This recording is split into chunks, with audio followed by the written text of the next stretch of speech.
Hi, everyone, and welcome to today's podcast. We're diving into a topic that so many language learners struggle with: how to move from passive learning to active learning. Or in simple terms, how to actually remember what you study and use it in real life. Hi, everyone. Yes, we've all been there. You spend hours reading, watching videos, or listening to English, but when it's time to speak or write, your mind goes blank. Don't worry, that's normal. But today, we're here to help you fix it by making your study process more active and effective. That's right. So let's get started. First, let's talk about passive learning. Passive learning is when you take in information without really engaging with it. For example, if you're watching an English movie with subtitles but not really focusing, it's passive. You're not actively working with the language, so it doesn't stick. Exactly. It's like eating a meal but not chewing your food. You don't get the full benefit. On the other hand, active learning is when you take what you've learned and do something with it. It's about practicing, creating, and using the language in ways that challenge your brain. So how do we move from passive to active learning? Let's start with the basics. Note-taking. If you're watching a movie or listening to a podcast, don't just sit back. Write down new words or phrases that catch your attention. Then take it a step further. Try to use them in sentences. Yes. For example, if you hear the phrase, "I'll figure it out," don't just write it down and forget it. Practice using it.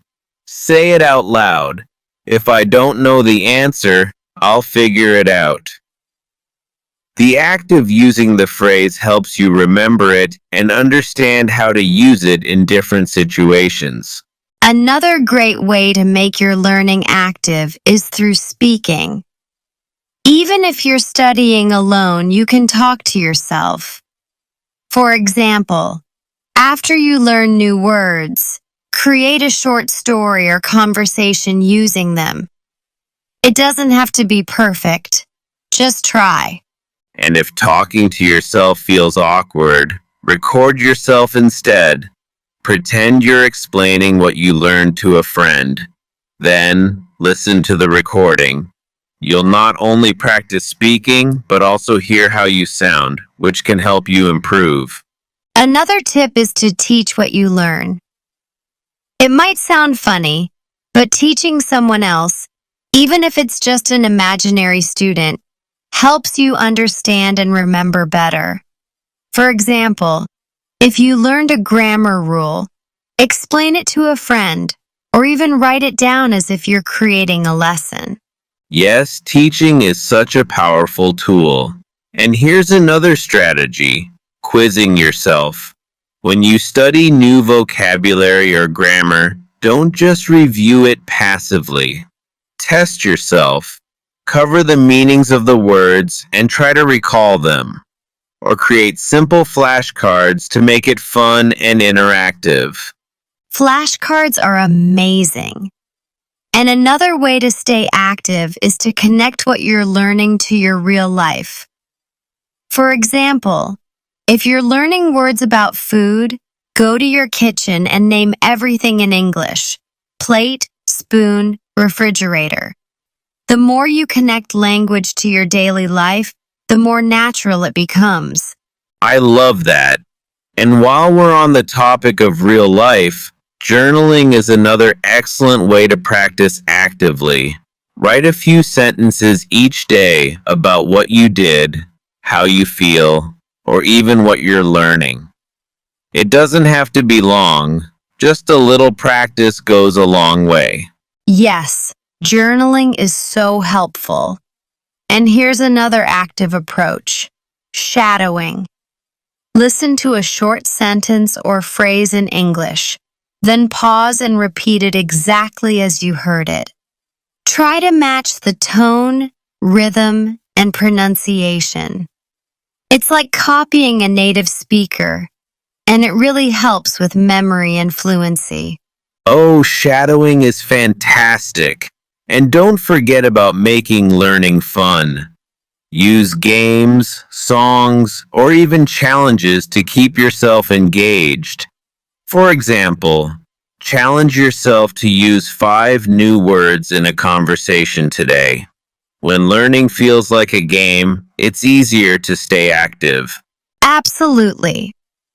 And one last thing to remember. Don't be afraid to make mistakes. Mistakes are a natural part of learning. In fact, when you make a mistake and then correct it, you're more likely to remember the right way next time. Think about when you were a child learning your first language. You didn't speak perfectly right away, did you? You tried, you stumbled, and you learned. It's the same with learning a new language. In fact, mistakes are like signposts. They show you what to work on. When you make a mistake and take the time to understand it, you're actively training your brain. It's like a light bulb moment. Ah, I see where I went wrong. That correction sticks in your memory much more deeply than something you got right the first time. Also, mistakes show you're trying. Every time you mess up, it means you're pushing yourself to use the language instead of staying in your comfort zone. For example, if you try to say something in English and mix up the grammar, you're still practicing, and practice is progress.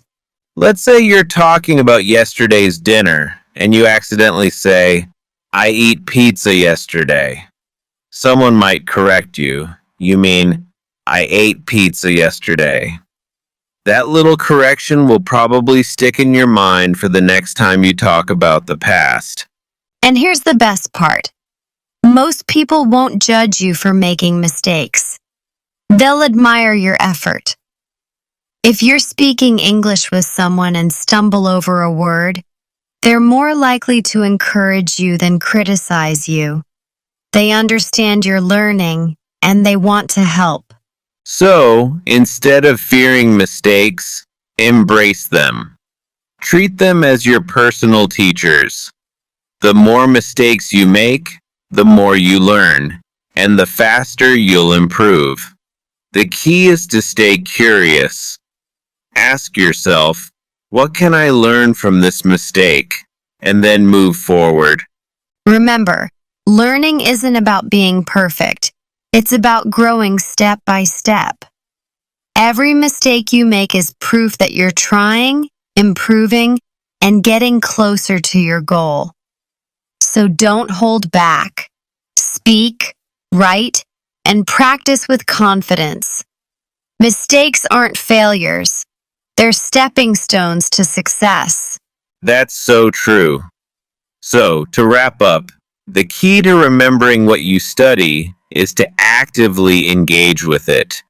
Don't just read or listen. Speak, write, teach, and practice in ways that challenge you. The more you use the language, the more it becomes a part of you. Exactly. Learning a language is all about action. So take what you've learned today and start practicing actively. Trust us, you'll see the difference. Thanks for listening, everyone. We hope these tips help you turn your passive learning into active success. Keep going. You're doing great. See you next time, and happy learning!